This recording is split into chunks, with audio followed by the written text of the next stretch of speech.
لحديثك صحيح دا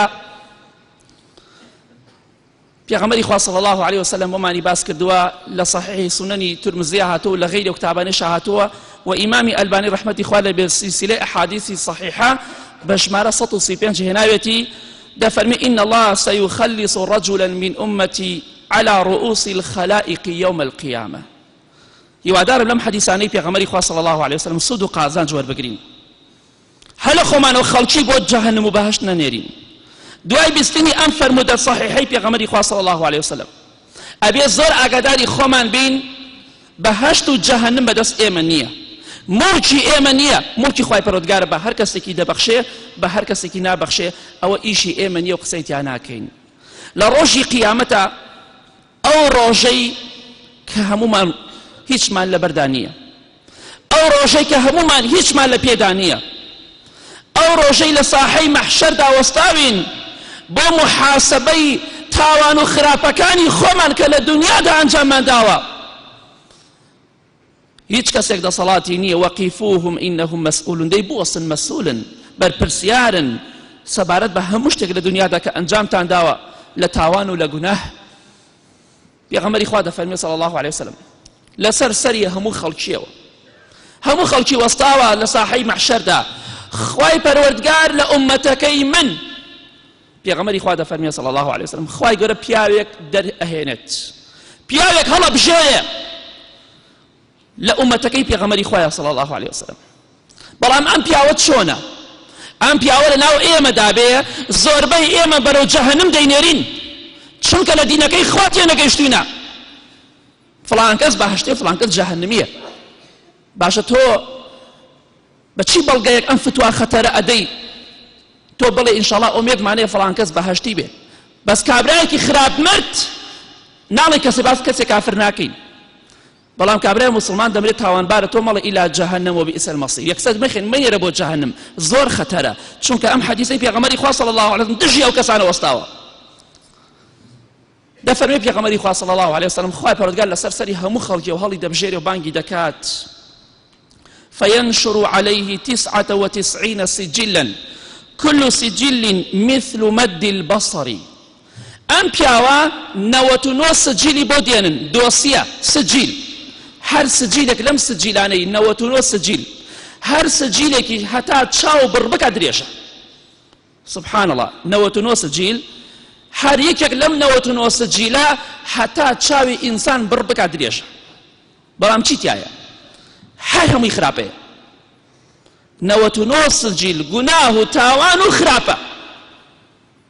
ئەو ئینسانە هیچ ئومێدێکی نەما وەک پێغەمبەری خوا بمانی باس کردووە صلی الله عليه وسلم ثم يقول أتنكر من هذا شيئا خوای گەورە دەفەرمی ئەی فڵان کەس تۆ 99 سجل خراپە و تاوانت هەیە یەک چاکێکی تیان نییە لەم 99 سجلە هەمووی خراپە و تاوانە ئایا ئینکاری هیچ تاوانێک لەم تاوانانە ئەکەی لە دنیادا ئەنجامت نەدابێ أظلمك كتبة الحافظون خوای گەورە دەفەرمێ ئەو دوو مەلایکەی کە خراپە و چاکەی تۆیان نووسیوە و ئەو مەلایکەی لای چەپی تۆ کە خراپەکانی تۆی نووسیوە ئایا زوڵم مستەمی لە تۆ کردووە شتێکی نووسیوە کە تۆ نەتکردبێ فيقول لا يا ربي دەڵێ والله خوای گیان سوێن بە گەورەی تۆ هەموویم ئەنجام داوە نە ئەو مەلایکانە زوڵمیان لە من کردووە نە ئینکاری یەک تاوانێکی دەکەم چونکە هەموویم لە دنیادا ئەنجام داوە هەموو کەسێکیش لە قیامەتا خوێنەوارە نە خوێنەوار نییە اقرأ كتابك كفى بنفسك اليوم عليك حسيبا نصی قورآن هەیە هەموو کەسێک کتابەکەی خۆی دەخوێنێتەوە لە قیامەتا نامەی کردەوەکانی خۆی دەخوێنێتەوە کەسی نەخوێنەوار لە قیامەتا نییە بە هیچ جۆرێک ئایا ئینکاری دەکەی نەخێر خوای گیان ئایا مەلایکەکان زوڵمیان لە تۆ کردووە شتێکی زیادەیان لەسەر تۆ نووسیوە نە وەڵڵاهی ئەی خوای گیان هیچ زوڵمێک لێ نەکراوە خۆم زاڵم بووم خۆم ستەمکار بووم فيقول أفلك عذر فيقول لا يا ربي خوای گەورە دەفەرمێ ئایا ئەمڕۆ هیچ عوزرێکت هەیە ئەمڕۆ هیچ عوزرێکت هەیە خۆتی پێ ڕزگار بکەی ئەڵێ نەخێر خوای گیان وەڵڵاهی هیچ عوزرێکم نییە هیچ ئومێدێکم نەماوە چونکە من هەرچی نامەی کردەوەکانم هەیە هەموو تاوان و خراپەی ئەنجام داوە بەڵام خوای گەورە غەفور و ڕەحیمە تاوان پۆشە خوای گەورە غەفورە تاوان ئەپۆشێ بۆ ئەو کەسانەی کە شایستە بن نەوەڵڵاهی خوای گیان هیچ عوزرێکم نییە، هیچ بەڵگەیەکم بەدەستەوە نییە خۆمی پێ ڕزگارکەم ئەمڕۆ، چونکە من هەمووی خراپی تاوانە و کردومەوە ئینکاری ناکەم. فيقول بلى إن لك عندنا حسنة. پێغەمبەری خوا دەفەرمێ صلی الله عليه وسلم، خوای پەروەردگار دەفەرمێ نەخێوانیە بۆ شێوە کە تۆ باسی دەکەی، بێئومێد مەبە، بەڵکو بێگومان بەڵێ ئەمڕۆ چاکەیەکت لای ئێمە هەیە، یەک چاکە 99 سجیل خراپە و تاوان، یەک چاکەیەکت هەیە، فإنه لا ظلم عليك اليوم، ئەمڕۆ هیچ زڵمێکت لێ ناکرێ، حەقی خۆت پێدرێت، محاسبەت دەکرێت سەر تاوانەکانت، بەڵام زڵمت لێ ناکری ئەگەر یەک چاکەیەکت کردبێ، بەڵام مەبەستت ڕەزامەندی خوا بوو بێ، خوای گەورە پاداشتەکە دەداتەوە، چونکە لە قیامەتە زڵم نییە، واسیتەیش نییە. ئەوە ئاگاداری ئەو خاڵەیش بین، دڵتان بە فڵان فڵان خۆش نەبێ، ئیبراهیم سەلامی خوای لەسەر باوکی لە جەهەنەمە هیچی پێ ناکرێ، دڵت بە خۆت خۆش نەبێ، ناڵێ من کوڕی فڵان کەسم، ئەو کەسەی فەزڵی خۆی بەسەر خەڵکییا بدە، بەهۆی عەشیرەتەوە، بەهۆی بنەماڵەوە، بەهۆی تیرەوە، ئەوە ئینسانێکی زۆر نەفام و نەزانە. ئەگە بڵێ من فەزڵم بەسەر خەڵکییا هەیە، ئێمە جیاوازین، نابێژن بە خەڵکی بدەین، بە فڵان عەشیرەت و بنەماڵە و تیرە، ئەوە کەسێکە زۆر تێنەگەشتوە لەم ئاینی پیرۆزی ئیسلامە.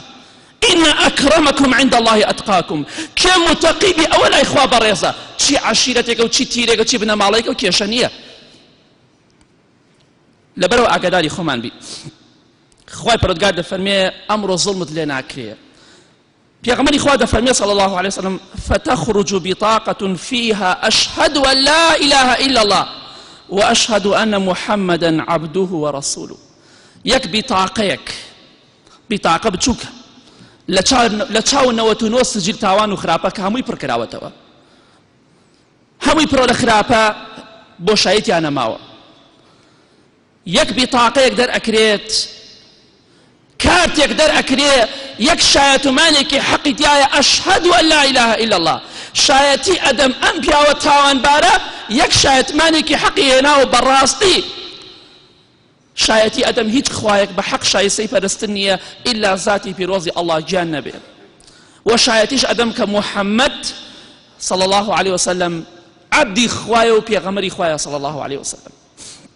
یەک بیتاقەیەکی بۆ دەرئەکرێ، بۆیە فيقول يا ربي ما هذه البطاقة مع هذه السجلات. خوایە گیان ئەو پیاوە تاوانبارە دەڵێت خوایە گیان ئەم بیتاقەی من تەنیا بیتاقەیەک کە پێمە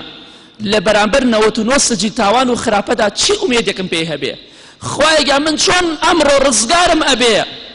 زۆر بەشتێکی دووری ئەزانێ، بەڵام لای خوای گەورە شایەتمان کەلیمەیەکی زۆر قورس و گرانە، لە تەرازوی عەدالەتی خوادا لە هەموو شتێک قورسرە، بەڵام شایەتمانێک بە حەق و ڕاستی وترابێ، نەکابرای بڵێ ئەشهەد ئەن لا إله إلا الله فڵان کەس فریام کەوە داوا لە قەبرێکەکە، ئەوە شایەتمانی نەهێناوە، ئەوە شایەتمانەکەی ناحەقە و ناڕاستە. لە خوتبەکانی پێشوای داهاتووە ئینشەڵڵا بە درێژی باسی دەکەین، ئەوە مەرجەکانی لا إله إلا الله تیا نەبەدی نەهاتووە، بەڵام ئەم پیاوە مەرجەکانی شایەتمانی هەمووی تیا بەدی هاتووە، بۆیە خوای پەروەردگار لێ قبول کردووە. ئەو کەسەی دەڵێ ئەشهەد ئەن لا إله إلا الله و قەبرە پەرستێ، داوا یارمەتی لە قەبرەکە، ئەوە شایەتمانی نەهێناوە، خوای نەناسیوە. ئەگەر خوای بناسیایە پیاوێکی مردوو نابۆ شەریکی خوا بەلای ئەوەوە، ئەگەر خوای بناسیایە لە خوا ئەپاڕایەوە نەک لە پیاوێکی مردوو تاوانبار، چونکە پێغەمبەران نەبێ سەلامی خوای لەسەر هەموو کەسێک تاوانبار و گوناه دەکات. پیاوێک لە دنیادا خەڵکی قاچ و دەستی ماچ کردووە، سەجدەیان بۆ بردووە، تۆ هەر زمانت ناهێنێ دوعای خێری بۆ بکەیت، تۆ بچی داوای یارمەتیشی لێ بکەی. پیاوێکی ملهوڕ و سەرکەش کە ئیدعا و بانگەشەی خوایەتی بۆ خۆی کردووە، هەڕەشەی لە خەڵک کردووە، داری لە خەڵکی ڕاوەشاندووە، تۆ چۆن داوای یارمەتی لێەکەی؟ ئەوە ئینسانێکی زاڵم بۆ خواناس نەبووە. خوای پەروەردگار دەفەرمێ ئەمڕۆ زڵمت لێ ناکرێ. ئەمجا پێغەمبەری خوا فەرمی صلی الله عليه وسلم کاتێک ئەو بیتاقەیە دەرئەکرێ شایەتمانێکی حەقی تایە، فيقول احضر وزنك، خوای گەورە دەفەرمێ دەی ئامادە بە ئەی بەندەکە، ئەی بەندەکە. وەک باسمان کرد لە ناسینی خوای پەروەردگارە، تەرازی عەدالەتی خوای پەروەردگار پێغەمبەری خوا فەرمی صلی الله عليه وسلم ئەگەر ئەرز و ئاسمان بکەیتە یەک تایەکی تەرازۆکەوە جێ بێتەوە ئەوەندە گەورەیە تەرازویەک دوو تای هەیە هەر تایەکی ئەرز و ئاسمان بە ئاسانی بگرێ لەگەڵ ئەوەشە وإن كان مثقال حبة من خردل أتينا بها ئەگە بەقەت تۆوی خەردەلەیە تۆوی خەرتەلەیە تاوان و خراپەت کردبێ ئەهێنرێ بۆ قیامەت چاکەش بە هەمان شێوە تەرازوی ئاڵتون فرۆشەکانیش زۆر دقیقە باوەڕ ناکەم تۆوی خەرتەلە بخوێنێتەوە چەندێ بچووکە بەڵام تەرازویەکی گەورەی عەدالەتی خوای پەروەردگار ئەرز و ئاسمان ئەگرێ و تۆوی خەردەلا خوێنێتەوە مسقالە زەڕا خوێنێتەوە دەی ئەی فڵان کەس ئەی ئەو بەندەی 99 سجل تاوان و خراپەتە یەک شایەتمانی حەقیشت هەیە وەرە ئامادە بە با کردەوەکانت بکێشین شایەتمانەکە بکێشین لەگەڵ خراپە و تاوانەکانتە ئەڵێ ئەی خوای پەروەردگار ئەبێت ئەم بیتاقەی من چی بێ لە چاو ئەم هەموو خراپە و تاوانەدا فقال إنك لا تظلم خوا گەورە دووبارە دەفەرمی ئەمڕۆ زوڵمت لێ ناکرێ ستەمت لێ ناکرێ چونکە خوا زوڵم لە هیچ کەسێک ناکە خەڵکی خۆی زاڵم و ستەمکارە قال فتوضع السجلات في كفة والبطاقة في كفة ئەمجا شایەتمانەکە دەخرێتە تایەکی تەرازوی عەدالەتی خوای پەروەردگارەوە 99 سجل خراپە و تاوانیش دەخرێتە تایەکەی بەرامبەرێەوە شایەتمانێکی حەق و ڕاستی نەک شایەتمانێکی ناحەقی و بتپەرستی و قەبرپەرستی شایەتمان دەهێنێ و قەبریشە پەرستی پێغەمبەری خوا دەفەرمێ صلی الله عليه وسلم وثقلت البطاقة فطاشت السجلات وثقلت البطاقة فلا يثقل مع اسم الله شيء سبحان الله خوايا بالرحمة خود لقيامة رحمن لبكي بيغمري خوا فرمي صلى الله عليه وسلم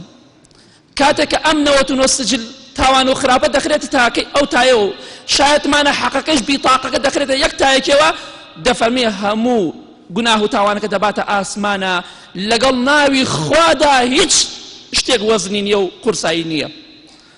99 سجل تاوان و خراپە